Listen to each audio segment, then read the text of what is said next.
Okay, so moving on to a slightly less serious topic. Are you concerned about the end of the world today? I'm not concerned so much as I'm excited. I mean, you're here, and if the world does end, this is never going to be on TV. So, At least you got one episode. all right.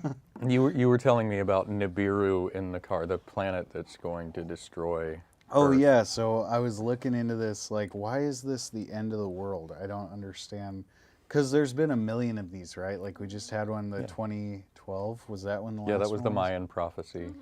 I was so upset, too. And there's lots of people that sold their houses and got rid of a bunch of stuff because they thought it was going to end. Exactly, Wow. same with Y2K, remember that? Oh yeah. Oh yeah, all the machines. Yeah, so I actually had a really old computer at the time that stopped working when the calendar changed. And That's I had to great. go through and change the date. I Oh, was that's just a word processor, but That would have scared me. I'd been like, that's it. I'm going to Walmart and getting the camping gear. you didn't already have it, like no, in Yeah, a closet. right. No. I don't know. I'm pretty skeptical with all that stuff, but Yeah. it's pretty interesting. I like to look into it because it seems like every like 10 years or so we have another reason why the world is ending. Yeah, and people really buy into this stuff too. Like a Oh, lot of people really think the world's gonna end. yeah. So I was reading on this planet Nibiru, right? Hmm. So, okay, so last time it was the Mayans. This time it's the Egyptians, I guess. So the Egyptians have We're going their backwards through time. right. Yeah, exactly. So the Egyptians have this sort of god that they worship.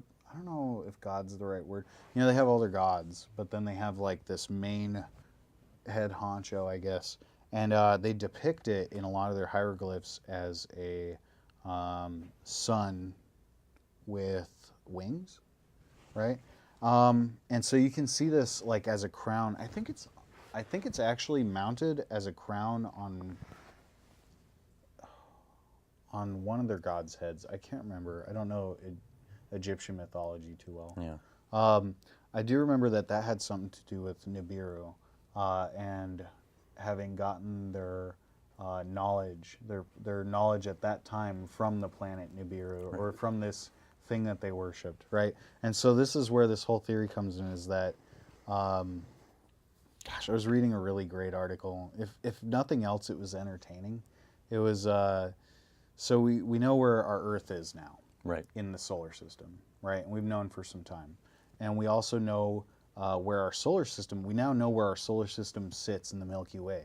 And it turns out that our solar system sits right on the edge of the Milky Way, which is kind of interesting. Like, why are we on the very edge?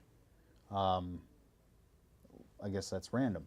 So, but going even further outward, we find that our solar system is part of a network of solar systems, and this huge network makes sort of like a swirling ball of all these different solar systems, and Right. it itself is also just as beautiful, you know. And so our Milky Way, not only are we in our solar system on the outside of our galaxy, but our galaxy is on the outside of a even bigger sort of Network of galaxies. right. And so we're on the very edge of this ginormous network of galaxies. We're on the very edge of it.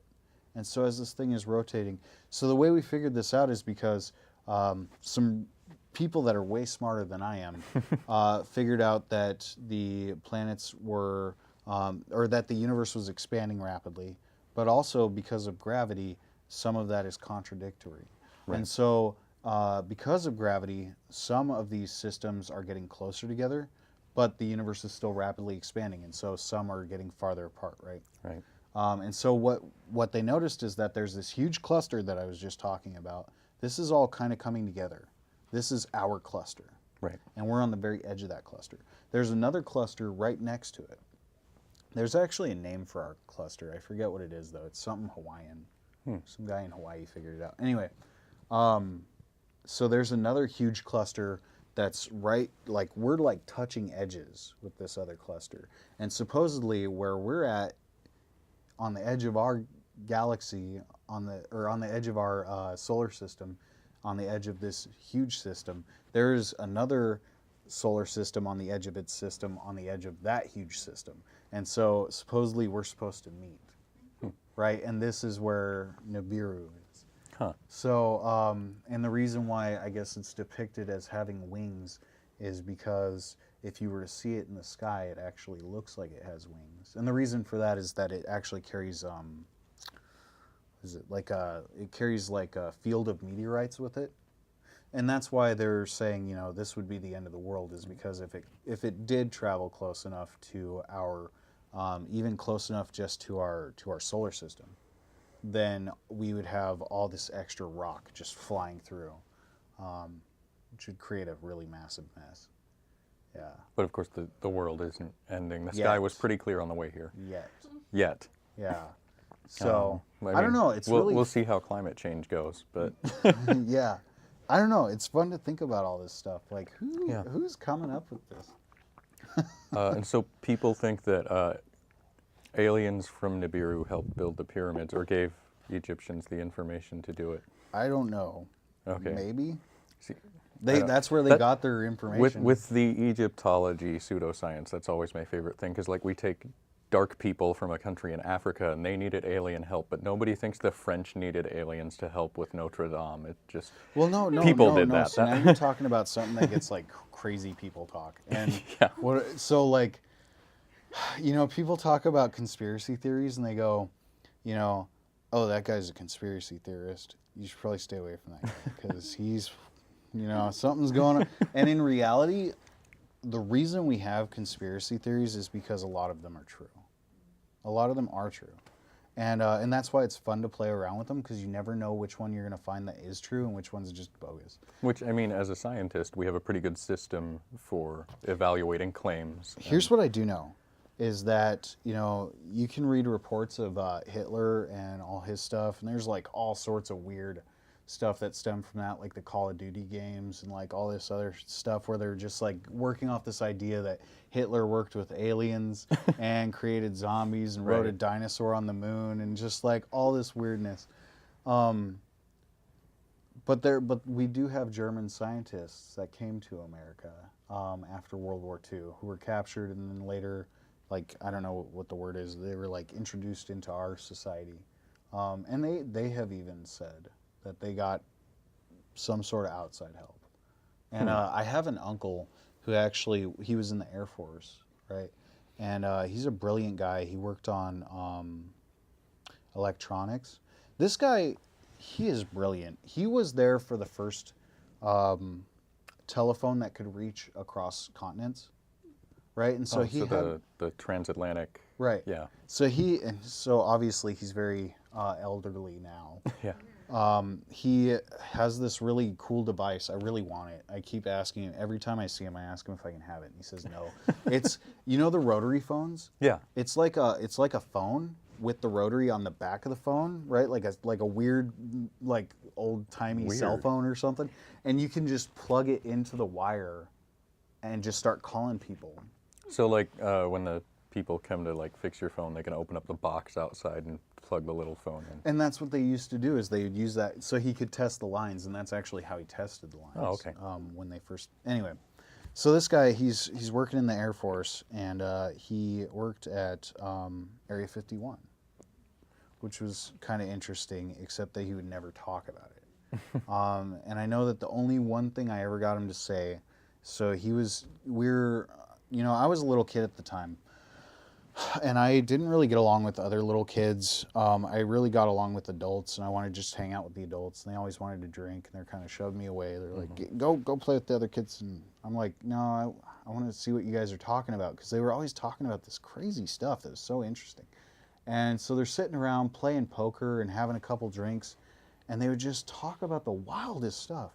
And so I would beg to just let me sit at the table with them. And eventually, you know, as I got a little bit older, I think I was like 9 or 10, they let me sit at the table, and they got to all drink, and I had my juice, and I got to sit in on the poker games, and I'm playing with like a bag of coins, right? And so they're teaching me how to play poker, and they're still carrying on with all this wild stuff. You know, I have family from all walks of life. Right. And so they would talk about Area 51 or like all these weird conspiracies. And then there's the other side of the family that are Native American, so they talk about their spiritual beliefs. You know, and I have people from such diverse backgrounds in my family that we're talking about just the craziest belief systems, and they're all amazing. They're really beautiful when you put them all together. Yeah. You know. Anyway, so that was kind of a long tangent. I did eventually get my uncle to say one thing, and that was that we had help from around 1940s to like the 1960s or 70s, which is why we had an explosion of technology. We had like new bulletproof materials. That's when we got fiber optics. My stepdad, who was in the military, he was an E8. And so during Vietnam, he was a Green Beret. He was up there, man. So that was like special ops before special ops, right?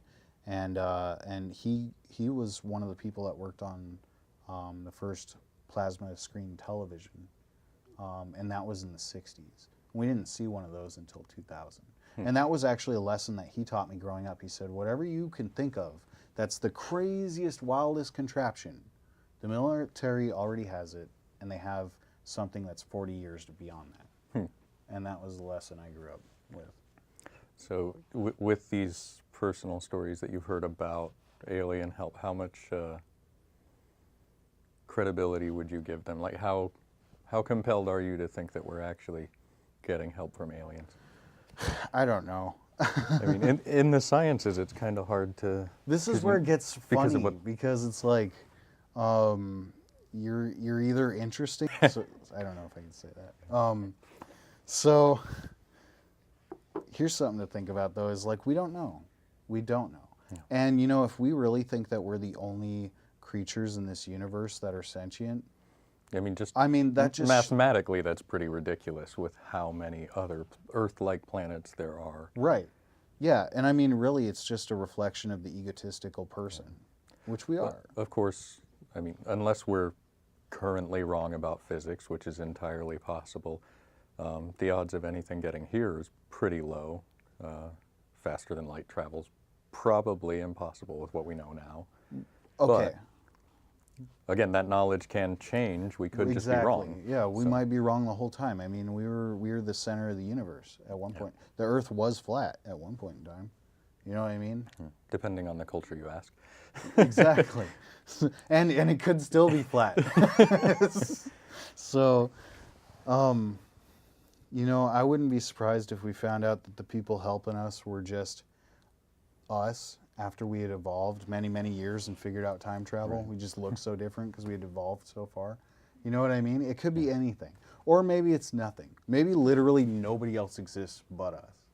And, I mean, I don't know. some people think maybe there used to be life on Mars and maybe a chunk of Mars landed here and that's where we got... Well, that's in Aztec mythology. Yeah. Yeah, because there's a bunch of, I don't know what you call it, Aztec ruins or hieroglyphs or whatever you want to call it. They show...